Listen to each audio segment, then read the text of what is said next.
اعوذ باللہ من الشیطان الرجیم، بسم اللہ الرحمن الرحیم۔ ہم کون ہیں؟ مسلمان۔ ہم مسلمان ہیں۔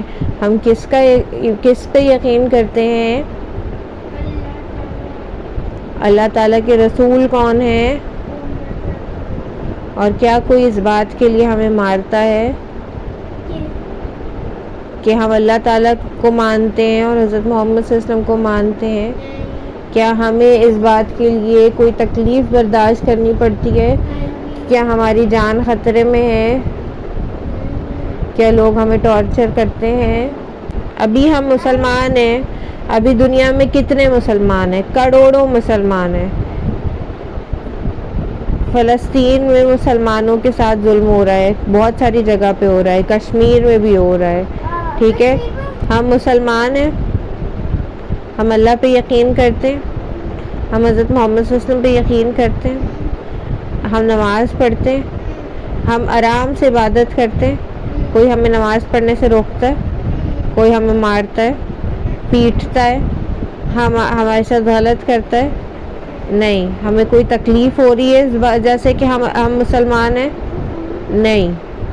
لیکن جب اسلام آیا تھا، جب حضرت محمد صلی اللہ علیہ وسلم نے بات کرنی شروع کی تھی کہ ایک اللہ کی عبادت کرنی ہے، میں اللہ کا رسول ہوں، اس وقت بہت مشکل حالات تھے، کیونکہ حضرت محمد صلی اللہ علیہ وسلم ساری دنیا کے خلاف بات کر رہے تھے، جو سب لوگ کرتے تھے اس کے خلاف بات کر رہے تھے، اور لوگوں کو یہ بات اچھی نہیں لگتی تھی۔ تو جو لوگ مسلمان ہوتے تھے، مسلمان ہونا آسان کام نہیں تھا۔ مسلمان ہونے کا مطلب تھا کہ آپ اپنی جان کو خطرے میں ڈال رہے ہیں، آپ اپنی زندگی کو رسک کر رہے ہیں۔ ہم آج پیدا ہوتے ہیں، ہم مسلمان ہیں، ہم سیف ہیں، ہمارا کوئی مسئلہ نہیں ہے۔ کئی جگہوں پہ باہر امریکہ، کینیڈا یا کئی جگہ پہ کچھ لوگ ایسے ہوتے ہیں جو مسلمانوں سے نفرت کرتے ہیں، کئی مسلمان سیف نہیں ہوتے ہیں، لیکن زیادہ تر جو مسلمان ہیں، کروڑوں مسلمان ہیں، سیف ہیں، عبادت کرتے ہیں، اپنی نماز پڑھتے ہیں، قرآن پڑھتے ہیں، عمرہ کرنے جاتے ہیں، حج کرنے جاتے ہیں، آرام سے جاتے ہیں۔ اس وقت مسلمان ہونا ہمارے لیے ایزی ہے۔ ہم پاکستان میں رہتے ہیں، پاکستان مسلم کنٹری ہے، یہاں پہ زیادہ تر لوگ مسلمان ہیں۔ پاکستان کو بنایا ہی اس لیے گیا تھا تاکہ مسلمان یہاں پہ آرام سے رہ سکیں، نماز پڑھ سکیں، قرآن پڑھ سکیں، عبادت کر سکیں، اور کوئی پابندی نہ ہو، ٹھیک ہے؟ کئی جگہوں پہ، کئی کنٹریز میں جو مسلمان نہیں ہیں، اذان کے اوپر پابندی ہے، اذان نہیں دے سکتے، اذان کی آواز نہیں آتی، لوگوں کو خود سے ٹائم حساب لگا کے نماز پڑھنی ہوتی ہے۔ جتنی بھی مسلم کنٹریز ہیں وہاں 5 وقت کی اذان کی آواز آتی ہے، لوگ آرام سے نماز پڑھ سکتے ہیں، لوگ آرام سے قرآن پڑھ سکتے ہیں۔ جیسے فرانس ہے، فرانس میں اسکارف نہیں پہن سکتی تھی مسلمان عورتیں، پابندی لگا دی انہوں نے کہ مسلمان آپ نے اگر پبلک میں نکلنا ہے، گھر سے باہر نکلنا ہے، آپ سر کور نہیں کر سکتے۔ تو پھر نہیں کرتی تھی؟ نہیں کرتی تھی۔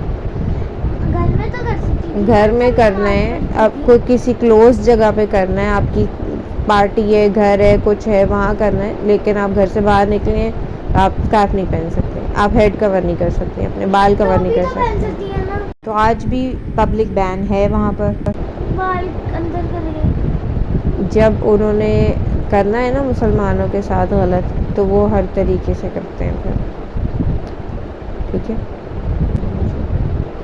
جو مسلم کنٹریز ہیں وہاں پہ آپ آرام سے مسلمانوں کی طرح زندگی گزار سکتے ہیں، اپنے آپ کو کور کر کے رکھ سکتے ہیں، نماز، قرآن، قربانی۔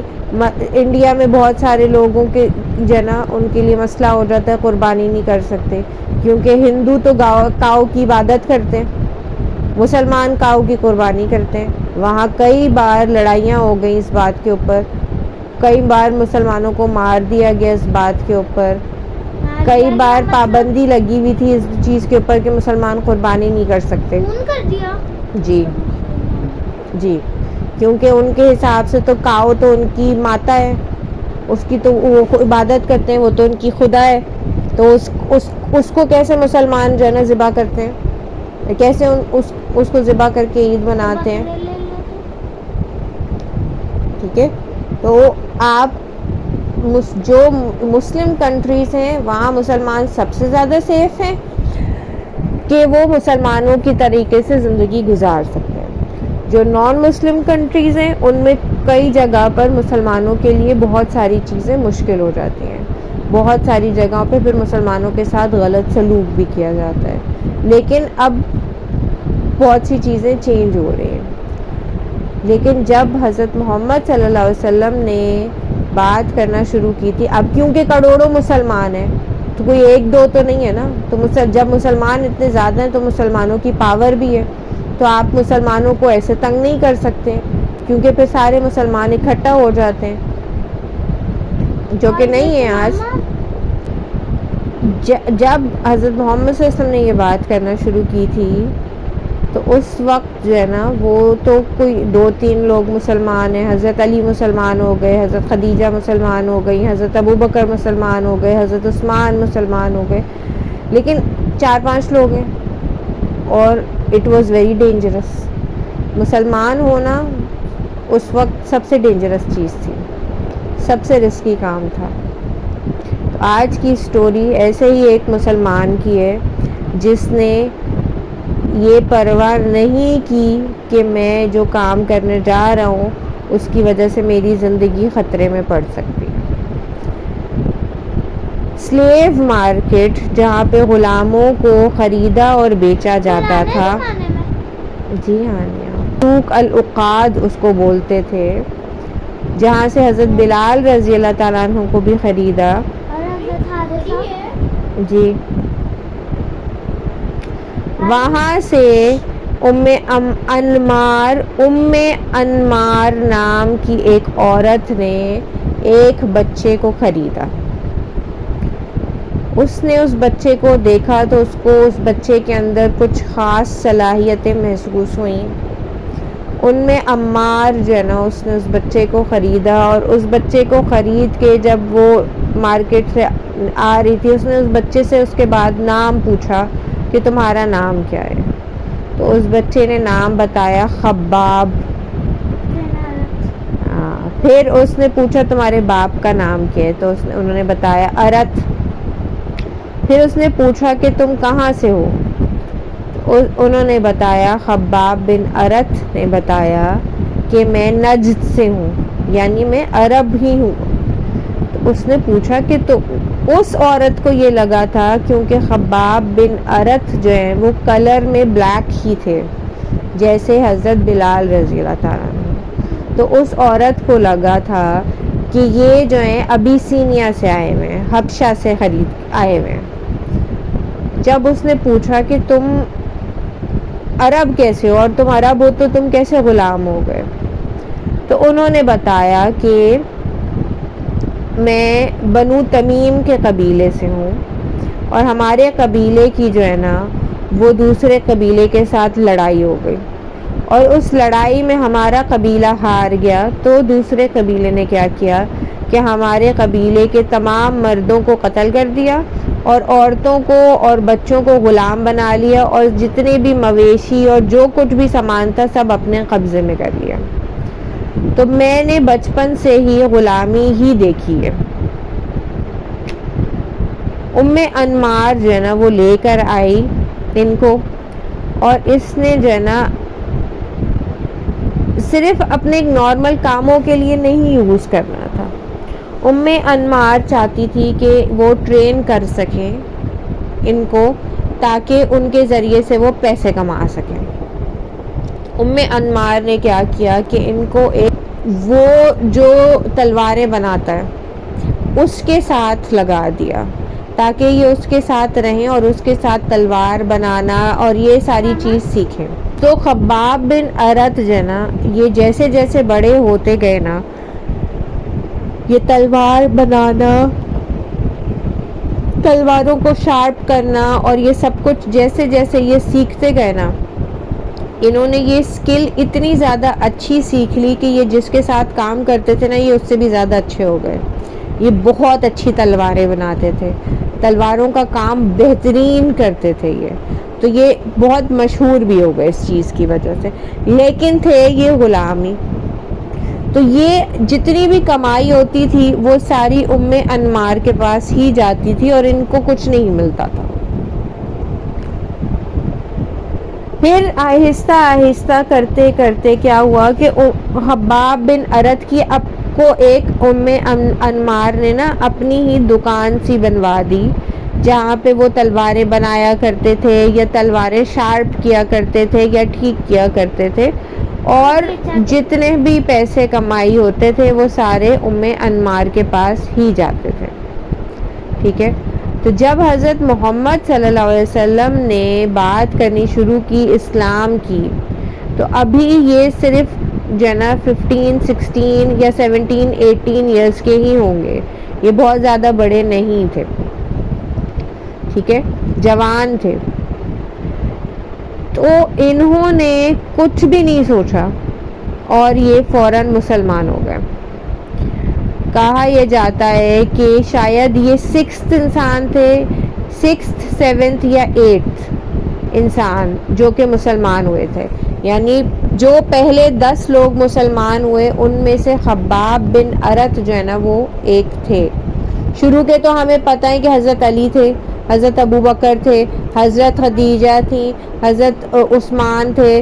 ٹھیک ہے, حضرت عمار بھی شروع میں مسلمان ہوئے تھے, اور انہی کے حضرت حمزہ بہت بعد میں جا کے مسلمان ہوئے تھے, اور انہی کے ساتھ جو ہے نا یہ خباب بن ارت بھی تھے.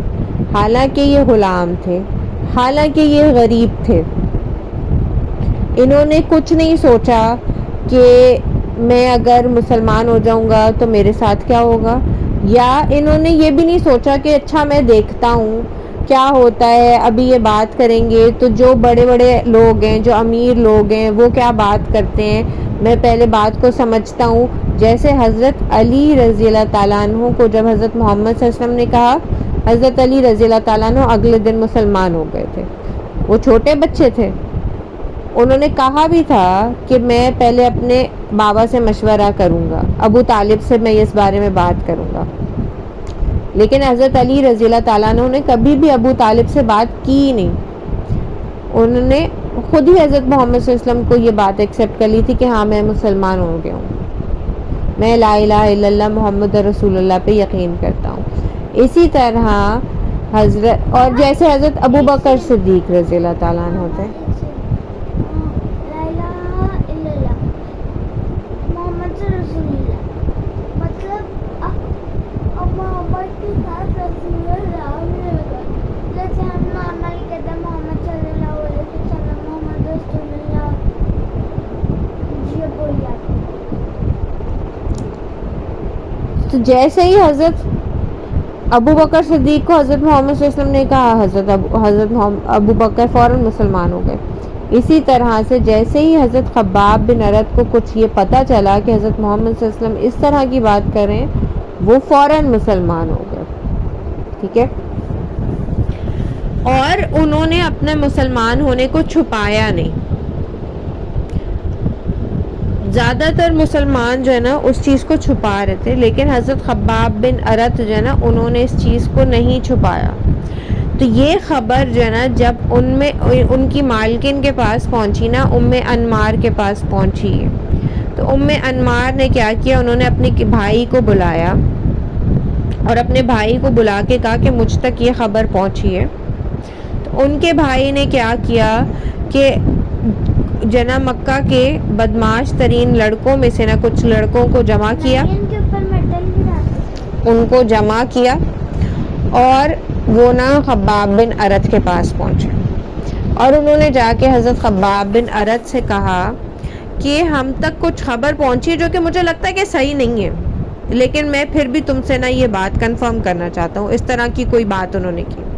تو انہوں نے پوچھا کہ ہم تک جو ہے نا یہ خبر پہنچی ہے کہ تم نے جو ہے نا اپنا دین چھوڑ دیا. تو حضرت خباب بن ارت نے کہا کہ نہیں, ایسی بات نہیں ہے, میں نے اپنا دین نہیں چھوڑا, لیکن میں ایک اللہ پر ایمان رکھتا ہوں اور میں تمہارے خداؤں سے انکار کرتا ہوں. ٹھیک ہے. تو حضرت خباب بن ارت کی بات کہنے کا یہ مطلب تھا کہ میں نے اپنا دین نہیں چھوڑا. ان کا کہنے کا یہ مطلب تھا میرا تو کبھی بھی یہ دین تھا ہی نہیں. جو تم لوگ جو کرتے ہو, جس چیز کی عبادت کرتے ہو یا جو کچھ بھی کرتے ہو, میرا تو کبھی بھی یہ دین تھا ہی نہیں. یہ تو تم لوگوں نے اپنی طرف سے سوچ لیا. تو انہوں نے کہا کہ میں نے اپنا دین نہیں چھوڑا, میں بس ایک اللہ پہ ایمان رکھتا ہوں اور میں تمہارے خداؤں سے انکار کرتا ہوں. کہنے کا مطلب یہ تھا کہ میں تو شروع سے ہی اسی بات پر ایمان رکھتا تھا کہ بت کی عبادت ٹھیک نہیں ہوتی ہے. تو یہ بات جب سنی ان لوگوں نے تو انہوں نے جو ہے نا پھر اس کے بعد حضرت خباب بن ارت رضی اللہ تعالیٰ عنہ کی نا بہت پٹائی کی. ان کو کہا کہ تم چھوڑ دو یہ چیز, لیکن حضرت خباب نہیں مانے. تو انہوں نے جو ہے نا اتنی پٹائی کی, اور کیونکہ حضرت خباب لوہے سے کام کرتے تھے تو وہاں بہت ساری لوہے کی سلاخیں اور چیزیں تھیں, تو ان لوگوں نے لوہے کی چیزوں سے حضرت خباب بن ارت کے سر پہ بہت مارا اور ان کو بہت بہت بہت مارا, یہاں تک کہ حضرت خباب بن ارت بے ہوش ہو گئے. اور یہ بالکل جوان انسان تھے, کوئی بہت بڑے, کوئی بہت اسٹرانگ انسان نہیں تھے. ٹھیک ہے. بے ہوش ہو گئے اور خونم خون تھے, خون ان کے جسم سے بہہ رہا تھا اور وہ وہاں پڑے ہوئے تھے. ٹھیک ہے. لیکن انہوں نے اسلام کو نہیں چھوڑا. مسلمان ہونا اس وقت ایسا تھا جیسے آپ اپنی موت کو نا خود بلا رہے ہیں. ماما یہ آپ کے ٹیچر نے سنائی تھی. جی. پھر حضرت خباب بن ارت جو ہے نا جب تھوڑے ٹھیک ہو گئے نا, جب اٹھے ٹھیک ہوئے, تو ان سے پھر پوچھا ام انمار کے بھائی نے, ان لوگوں نے, انہوں نے پھر وہی بات کی, ان کی پھر پٹائی کی, پھر ان کو بہت مارا. اور وہ لوگ حضرت خباب کو ریگولرلی بہت زیادہ ٹارچر کرتے تھے. ان کو میٹل کی جنا آرمر وغیرہ پہنا کے شدید گرمی میں رکھنا, یہاں تک کہ گرم گرم جلتا ہوا کوئلہ ان کی پیٹھ پہ رکھ دیتے تھے کہ ان کی پیٹھ کے پیچھے سے سکن اور ان کا گوشت میلٹ ہو کے نہ اتر جاتا تھا. ان کی پیچھے سے نا سکن میلٹ ہو جاتی تھی پوری, اور وہ چیخیں مار رہے ہوتے تھے. لیکن وہ لوگ اتنے ظالم تھے تو وہ بھی تو سچے تھے نا کہ حضرت خباب جو ہے نا ان کو وہ بخشتے نہیں تھے. ٹھیک ہے. اتنا ان کے ساتھ برا کرتے تھے. گرم گرم کھولتا ہوا کوئلہ ان کی پیٹھ کے اوپر رکھ دینا کہ ان کی سکن پوری میلٹ ہو جاتی تھی اور نیچے سے سارا گوشت ان کا جو ہے نا نظر آ رہا ہوتا تھا. اور حضرت خباب نے یہ برداشت کیا اور انہوں نے اسلام پھر بھی نہیں چھوڑا, یہاں تک کہ جو ہے نا وہ جو ہے نا لوہے کی کومز ہوتی تھی, لوہے کے نا کنگھیوں کی طرح کی چیز ہوتی تھی, تو وہ گرم گرم کھولتی ہوئی کنگھی جو ہے نا وہ ان کے سر میں پھیر دیتے تھے, اور وہ ان کی پوری سر کی سکن جو ہے نا وہ جل رہی ہے اور چبھ کے وہ ساری خروچیں پڑ رہی ہیں, ان کو چھوڑتے نہیں تھے. گرم گرم کھولتا ہوا میٹل بھی ان کے اوپر ڈال دیا تھا ام عمار نے کہ وہ اسلام چھوڑ دیں. اتنے بڑے لوگ ہیں. ایک غلام ہی ہے نا, ایک غلام اگر مسلمان ہو جائے گا آپ کو کیا فرق پڑتا ہے؟ وہ کسی کی بھی عبادت کرتا ہے, آپ کا تو کام کر رہا ہے نا, وہ نہیں. ان کو مسئلہ ہی مسئلہ تھا. اتنا حضرت خباب بن ارت کے ساتھ برا کرتے تھے. حضرت محمد صلی اللہ علیہ وسلم جو ہیں وہ ایک دن خانہ کعبہ کے ساتھ نا ٹیک لگا کے بیٹھے ہوئے تھے اور آرام کر رہے تھے. عبادت کرنے کے بعد خانہ کعبہ کے ساتھ ٹیک لگا کے بیٹھے ہوئے تھے. حضرت خباب جو ہے نا انہوں نے بیچاروں نے تکلیف میں ان سے کہا کہ یا رسول اللہ آپ اللہ تعالیٰ سے دعا نہیں کریں گے, یعنی آپ اللہ تعالیٰ سے مدد نہیں مانگیں گے. تو حضرت محمد صلی اللہ علیہ وسلم نے ان کو بتایا کہ پہلے تم لوگوں سے پہلے ایسے لوگ گزرے ہوئے ہیں جن کے ساتھ نا اس سے بھی زیادہ برا کیا گیا. ٹھیک ہے, ان کی پورے پورے جسم پہ سے نا پوری کھالیں جو ہے نا وہ لوہے کی سلاخوں سے چھیل دی جاتی تھیں. کچھ اس طرح کی بات بتائی, اور یہ کہ ایک انسان تھا جس کو مٹی میں لٹا کے نا بیچ میں سے پورا 2 ٹکڑے کر دیا, پورا بیچ میں سے ہاف کر دیا, اس کو کاٹ دیا. لیکن ان لوگوں نے اللہ کو ماننا نہیں چھوڑا. تو وہ زندہ کیسے, مر گئے, وہ ڈیتھ ہو گئی نا ان کی. لیکن انہوں نے اپنی جان بچانے کے لیے اسلام کو نہیں چھوڑا, مطلب وہ قائم رہے اس بات کے اوپر کہ میں اللہ کی عبادت کرتا ہوں. تو حضرت محمد صلی اللہ علیہ وسلم نے کہا تم سے پہلے لوگوں کے ساتھ اس سے بہت زیادہ برا ہو چکا ہے, اور وہ لوگ پھر بھی ثابت قدم رہے. تم جلد بازی کر رہے ہو. یہ دین جو ہے نا یہ پھیلے گا اور یہ فتح پائے گا, یہ کامیاب ہوگا, اور اتنا ہوگا کہ لوگ جو ہے سنا سے لے کے حضرہ موت ایک جگہ ہے, کافی دور ہے, وہاں تک سکون سے جو ہے نا آئیں گے اور جائیں گے, اور اپنی جان کا خطرہ نہیں ہوگا کسی کو بھی, کسی مسلمان کو خطرہ نہیں ہوگا. اسلام اتنا زیادہ پھیل جائے گا. تو حضرت محمد صلی اللہ علیہ وسلم جو ہے نا ان کو کہا کہ آپ تھوڑا سا انتظار کریں. اچھا, حضرت عمر رضی اللہ تعالیٰ عنہ جب اپنی بہن کے گھر جا رہے تھے تلوار لے کر, جب حضرت عمر نے جو ہے نا تلوار لے کے اپنے گھر سے نکلے تھے کہ میں حضرت محمد صلی اللہ علیہ وسلم کو قتل کر دوں گا, وہ صلی اللہ علیہ وسلم تو نہیں بولتے تھے نا, تو ان کو راستے میں کسی نے بتا دیا کہ پہلے آپ اپنی بہن کو گھر تو دیکھ لیں ادھر کیا ہو رہا ہے. تو وہ وہاں کی طرف مڑ گئے, اور جب وہ اپنی بہن کے گھر جو ہے نا وہ آلموسٹ قریب ہی تھے تو ان کو آواز آئی کچھ کہ یہ کچھ تلاوت اندر ہو رہی تھی. جیسے ہی گھر میں داخل ہوئے وہاں پہ جو ہے نا 3 لوگ موجود تھے, لیکن ان میں سے ایک جو ہے نا وہ چھپ گئے.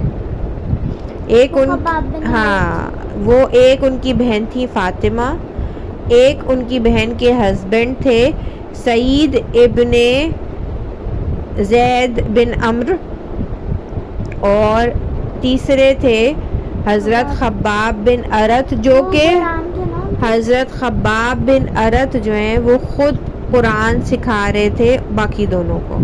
تو جیسے ہی وہ احساس ہوا کہ عمر رضی اللہ تعالیٰ عنہ آ رہے ہیں وہ چھپ گئے, کیونکہ حضرت خباب جو ہے نا وہ کمزور سے انسان تھے, اور عمر رضی اللہ تعالیٰ عنہ جتنے غصے میں تھے اپنی بہنوئی کو تو شاید وہ چھوڑ ہی دیتے, حضرت خباب کو وہ ڈائریکٹ قتل ہی کرتے اس وقت وہ جس غصے میں تھے.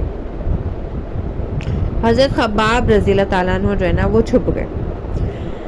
جب سارا سین ہوا حضرت عمر رضی اللہ تعالیٰ عنہ کا اپنی بہن کے ساتھ مارا ماری ہو گئی, اس کے بعد حضرت عمر رضی اللہ تعالیٰ عنہ نے کہا کہ میں پڑھنا چاہتا ہوں, اور پھر حضرت عمر رضی اللہ تعالیٰ عنہ نے جب قرآن کی چند آیات پڑھی, سورہ طٰہٰ میں سے تھیں وہ آیات پڑھی, تو حضرت عمر رضی اللہ تعالیٰ عنہ نے جب کہا کہ میں جو ہے وہ محمد صلی اللہ علیہ وسلم سے ملنا چاہتا ہوں, تب خباب بن ارت رضی اللہ تعالیٰ عنہ جو ہے نا وہ باہر نکلے, اور انہوں نے کہا کہ اللہ کرے کہ رسول اللہ صلی اللہ علیہ وسلم کی دعا جو ہے نا وہ آپ کے حق میں قبول ہو گئی ہو. تو پھر انہوں نے حضرت عمر رضی اللہ تعالیٰ عنہ کو بتایا کہ حضرت محمد صلی اللہ علیہ وسلم نے دعا کی ہے کہ اے اللہ تو اسلام کو کامیابی عطا کر, دونوں میں سے جو بھی عمر تجھے زیادہ بہتر لگتا ہے اس کے ذریعے سے. یعنی ایک تو تھا عمر بن ہشام جو کہ ابو جہل تھا، اور ایک تھے حضرت عمر فاروق رضی اللہ تعالیٰ عنہ، عمر ابن خطاب رضی اللہ تعالیٰ عنہ. تو حضرت خباب تھے جنہوں نے حضرت عمر کو یہ بات بتائی تھی کہ حضرت محمد صلی اللہ علیہ وسلم نے آپ کے بارے میں دعا کی ہے، اور اللہ کرے کہ وہ دعا آپ کے حق میں قبول ہو گئی ہو. اس کے بعد حضرت عمر رضی اللہ تعالیٰ عنہ مسلمان ہو گئے تھے. حضرت خباب بن ارت رضی اللہ تعالیٰ عنہ کو پھر حضرت ابو بکر صدیق رضی اللہ تعالیٰ عنہ نے ام انمار سے خرید کے آزاد کروا دیا تھا. جیسے حضرت بلال رضی اللہ تعالیٰ عنہ کے اوپر امیہ بن خلف ٹارچر کرتا تھا بہت زیادہ، تو حضرت بلال کی جان بچانے کے لیے حضرت ابو بکر صدیق رضی اللہ تعالیٰ عنہ نے حضرت بلال کو خرید کے آزاد کر دیا تھا. اسی طرح سے حضرت خباب بن ارد کو انہوں نے خرید کے آزاد کر دیا.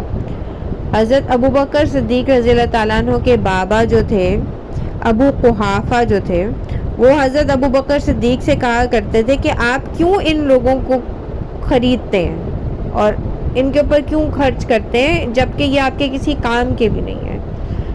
تو حضرت ابو بکر صدیق رضی اللہ تعالیٰ عنہ جو ہے نا ان کو مطلب بتاتے تھے کہ آپ کو نہیں پتا کہ ان کی کتنی زیادہ ویلیو ہے ان لوگوں کی، اور اس سے بڑھ کر یہ کہ میں اللہ کی رضا کے لیے اسی طرح سے خرچ کرتا رہوں گا. تو پھر حضرت خباب بن ارت جو ہے نا وہ آزاد ہو گئے، لیکن وہ مکہ میں ہی رہ رہے تھے، اور کیونکہ وہ غریب تھے تو لوگ کوئی بھی موقع چھوڑتے نہیں تھے. جو ام انمار کے بھائی اور جو بھی بدتمیز لڑکے تھے جتنے بھی جو ان کے پیچھے پڑے تھے، وہ کوئی بھی موقع چھوڑتے نہیں تھے ان کو تنگ کرنے کا، ان کو مارنے کا، ان کو پریشان کرنے کا. لیکن حضرت خباب جو ہے نا انہوں نے اسلام کو نہیں چھوڑا، اور جتنا شدید ان کے اوپر ٹارچر کیا جاتا تھا کہ ان کی سکن پیٹھ سے بھی آگے پیٹ کی طرف سے بھی جلی ہوئی شدید قسم کی، یہ لگتا نہیں تھا کہ یہ کچھ دن کے بعد جو ہے نا زندہ رہ پائیں گے. انہوں نے اتنی زیادہ تکلیف برداشت کی ہے اور ان کو چھوڑتے نہیں تھے. جب وہ تھوڑا ٹھیک ہونے لگتے تھے نا ان کے ساتھ پھر اسی طرح کی چیزیں کرنا شروع کر دیتے تھے. تو ان کو دیکھ کے لگتا نہیں تھا کہ یہ ہاں، لیکن اس سے پہلے انہوں نے جو کچھ بھی برداشت کیا اس کو دیکھ کے لگتا نہیں تھا کہ یہ زندہ بچ پائیں گے. اللہ تعالیٰ کی قدرت سے بچ گئے وہ، لیکن مکہ میں رہتے تھے اور مکہ میں بعد میں بھی وہ بڑا کچھ برداشت کرتے رہتے تھے. لیکن پھر حضرت خباب بن ارت رضی اللہ تعالیٰ عنہ کو اللہ تعالیٰ نے دکھایا. ام انمار جو ہے نا وہ اس کو کوئی ایسی بیماری ہو گئی، وہ ایسی پاگل ہو گئی کہ اپنے آپ کے کوئی نا وہ لوہے کی کنگیاں اپنے سر پہ پھیرا کرتی تھی، اور اس ہاں وہ عجیب و غریب سی حرکتیں کرنے لگی تھی، پاگلوں والی وہ حرکتیں کرنے لگی تھی. اور یہاں تک کہ جو ہے نا جو جس طریقے سے حضرت بلال کو جلاتے تھے نا میٹل سے، سکن ان کی جلاتے تھے، اس کو ٹھیک کرنے کے لیے بھی نا اس کو ٹھیک کرنے کے لیے وہی طریقہ استعمال کیا گیا ایز کہ علاج ہو شاید اس کا، لیکن وہ ٹھیک نہیں ہو سکی. عجیب بالکل ہی پاگل سی ہو چکی تھی وہ، اور وہ پھر اسی طریقے سے مر گئی. تو حضرت خباب نے دیکھا کہ کس طریقے سے اللہ تعالیٰ نے اس عورت کو سزا دی. اس کے بعد جو اس کا بھائی تھا، ٹھیک ہے، وہ بھائی جو ہے نا غزوہ احد میں حضرت حمزہ رضی اللہ تعالیٰ عنہ کی اور اس کی ڈویل ہوئی تھی. غزوہ شروع ہونے سے پہلے ڈویل ہوتی تھی، حضرت حمزہ کی اور اس کی ڈویل ہوئی تھی، اور حضرت حمزہ رضی اللہ تعالیٰ عنہ نے انمار کے بھائی کو قتل کر دیا تھا۔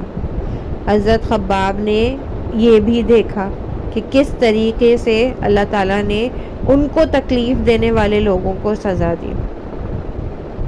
ایک انسان تھا جس کے کچھ پیسے ادھار تھے، جس نے حضرت خباب کے پیسے واپس کرنے تھے، ٹھیک ہے، اس نے کچھ کام کروایا ہوگا، تلواریں بنوائی ہوں گی یا جو کچھ بھی تھا، اور اس نے حضرت خباب کو پیسے دینے تھے، اور ان کا نام تھا العاص ابن وائل، جو کہ بعد میں صحابی ہونے والے عمرو بن العاص رضی اللہ تعالیٰ عنہ کے والد تھے۔ حضرت خباب نے جب اس سے پیسے مانگے، وہ بہت امیر انسان تھا، اس نے کہا کہ تم جو یہ کہتے ہو نا کہ ایک اللہ کی عبادت کرنی ہے اور محمد اس کے رسول ہے، تم یہ چھوڑ دو، میں تمہیں تمہارے پیسے دے دوں گا۔ تو حضرت خباب بن ارت جو ہیں انہوں نے اس کو کہا کہ یہ نہیں ہو سکتا، اور یہ تو تبھی ہو سکتا ہے جب تم مر جاؤ گے اور تمہیں اللہ دوبارہ زندہ کرے گا۔ تو اس آدمی نے کہا کہ میں مر جاؤں گا اور مجھے دوبارہ زندہ کیا جائے گا۔ اس نے شوق میں سوال کیا، کیونکہ جو عرب کے لوگ تھے بتوں کی عبادت کرنے والے، وہ تو یہ مانتے ہی نہیں تھے کہ ہمیں مرنے کے بعد دوبارہ زندہ ہونا ہے۔ اس نے کہا میں مروں گا اور مجھے دوبارہ زندہ کیا جائے گا۔ تو حضرت خباب نے کہا کہ ہاں ایسا ہی ہے۔ اس نے کہا ٹھیک ہے، جب مجھے دوبارہ زندہ کیا جائے گا نا تو میرے پاس تب بھی بہت پیسے ہوں گے تو میں تمہیں تب دے دوں گا۔ اتنا کوئی بدتمیز انسان تھا وہ۔ حضرت خباب نے اس کے ساتھ بھی دیکھا کہ اس کے ساتھ اللہ تعالیٰ نے کیا کیا۔ قرآن میں سورہ مریم کی آیت نمبر 77 میں اللہ تعالیٰ نے اس انسان کی طرف ذکر کیا ہے کہ کیا تم نے ایسے انسان کو دیکھا ہے جو ہماری آیتوں کو جھٹلاتا ہے اور اس کے باوجود پھر بھی کہتا ہے کہ مجھے جو ہے نا وہ مال اور اولاد دی جائے گی، اتنے یقین کے ساتھ کہتا ہے۔ اگلی آیت میں اللہ تعالیٰ نے کہا ہے کہ کیا ان لوگوں کے پاس کچھ خزانہ ہے، کوئی ایسی چیز ہے جس سے انہوں نے جو ہے نا غیب میں جھانک کر دیکھ لیا ہے، ٹھیک ہے۔ تو یہ ذہنیت تھی ان لوگوں کی۔ اپنی طرف سے اس نے طے کر لیا ہے کہ میں تو مجھے تو اللہ تعالیٰ نے ابھی دیا ہے، تو جب بعد میں بھی مجھے ملے گا، میں اتنا اچھا ہوں کہ مجھے تو ملے گا ہی ملے گا۔ اتنی تکلیفیں برداشت کرنے کے بعد ہجرت کر کے مدینہ پہنچے۔ پھر حضرت خباب بن ارت رضی اللہ تعالیٰ عنہ ہجرت کے ٹائم پہ ہجرت کر کے مدینہ چلے گئے۔ حضرت محمد صلی اللہ علیہ وسلم کے ساتھ انہوں نے سارے غزوات میں شرکت کی اور دلیری سے لڑا کرتے تھے اللہ تعالیٰ کی راہ میں، اور کیونکہ تلوار بنانے کے ہنر میں ماہر تھے، مسلمانوں کے لیے بہت زیادہ فائدے کے تھے۔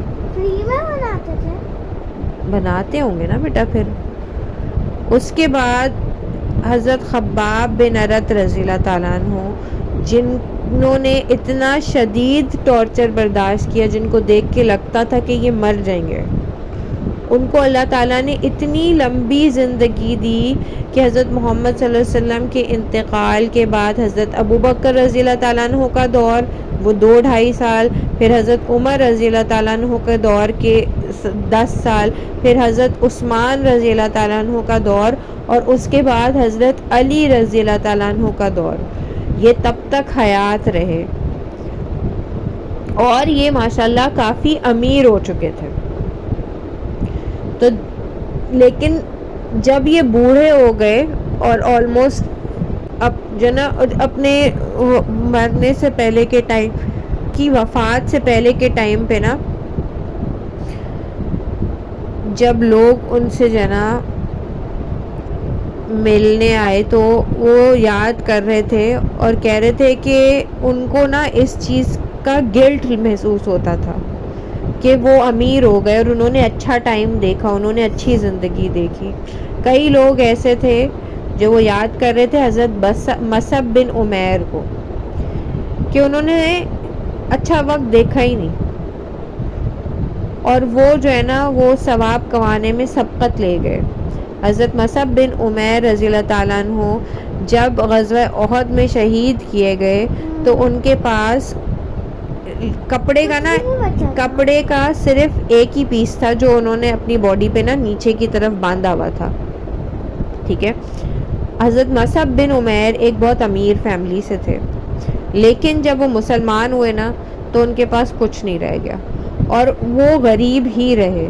غزوہ احد میں جب وہ شہید ہوئے تو ان کے جنازے کو کور کرنے کے لیے کپڑا نہیں تھا. اگر ان کی باڈی کو اوپر سے کور کرتے تھے تو نیچے کا حصہ رہ جاتا، اور نیچے سے کور کرتے تھے تو اوپر کا حصہ رہ جاتا تھا.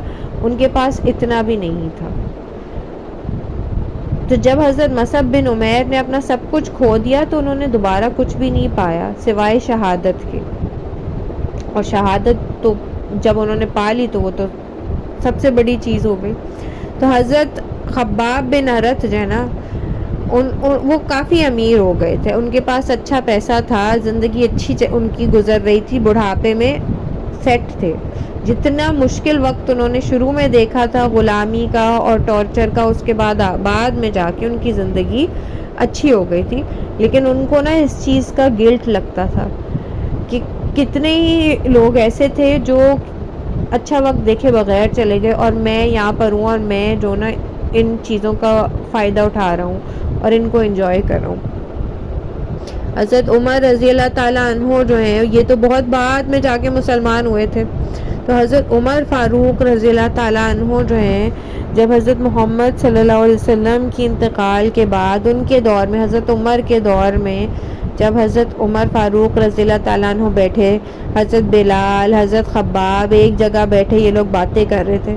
تو جب اب پرانے وقت کو بھی یاد کر رہے تھے کہ کس طریقے سے مسلمانوں کے ساتھ ٹارچر ہوتا تھا اور ان کو تنگ کیا جاتا تھا، مارا پیٹا جاتا تھا، تو جب انہوں نے حضرت خباب کی پیٹھ دیکھی تو حضرت عمر شاکڈ ہو کے رہ گئے تھے کہ ان کی سکن جو ہے نا وہ اتنی جلی ہوئی تھی کہ وہ اب تک بھی ٹھیک نہیں ہوئی تھی. سالوں بعد بھی جا کر ان کی سکن واپس نہیں آئی تھی.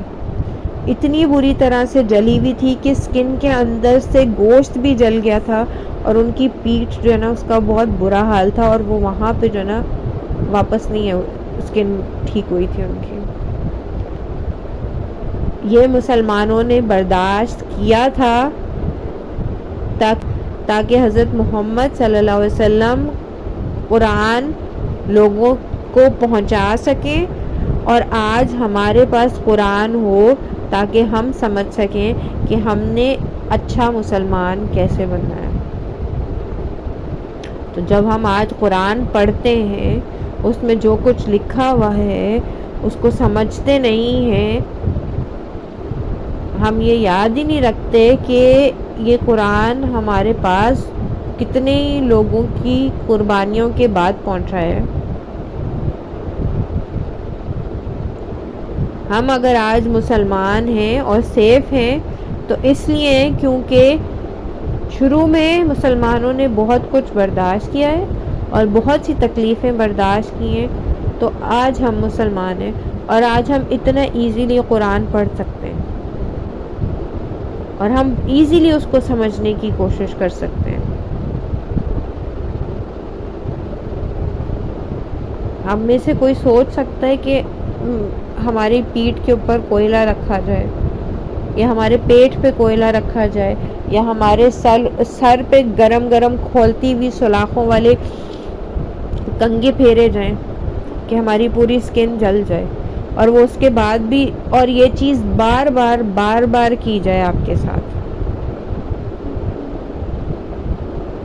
ہم سے تو تھوڑی سی گرمی نہیں برداشت ہوتی، تھوڑی سی پیاس نہیں برداشت ہوتی، تھوڑا سا کانٹا چبھ جائے تو برداشت نہیں ہوتا. اور ان لوگوں نے مسلمان ہونے کے لیے اتنا کچھ برداشت کیا تھا. تو ہمیں بھی چاہیے کہ ہم اللہ تعالیٰ کی رضا کے لیے صبر، برداشت، ہمت اپنے اندر پیدا کریں، اور اگر نہیں ہے تو اللہ تعالیٰ سے یہ چیزیں مانگیں اور اللہ تعالیٰ ہمیں اس چیز کی توفیق دے دیں گے. اور اچھا انسان بننے کے لیے قرآن کو زیادہ سے زیادہ سمجھنے کی کوشش کریں. یہ سمجھیں کہ قرآن ہم تک آسانی سے نہیں پہنچا تو ہمیں اس کو نظر انداز نہیں کرنا ہے، اگنور نہیں کرنا ہے قرآن کو. یہ اتنی اہم کتاب ہے، قرآن کا میسیج اتنا اہم ہے کہ اس کو پہنچنے سے انسان تک روکنے کی شیطان نے بہت کوشش کی، اس قدر شدید کوشش کی، اور شیطان نے کفار کے ذریعے اس کو روکنے کی کتنی کوشش کی۔ تو اگر ہم بھی ان صحابہ کی طرح چاہتے ہیں کہ ہم حضرت محمد صلی اللہ علیہ وسلم کا ساتھ دیں، تو ہمیں قرآن کو سمجھنے کی کوشش کرنا چاہیے، اس پہ عمل کرنا چاہیے، اس کو پھیلانا چاہیے، اپنے عمل کے ذریعے پھیلانا چاہیے۔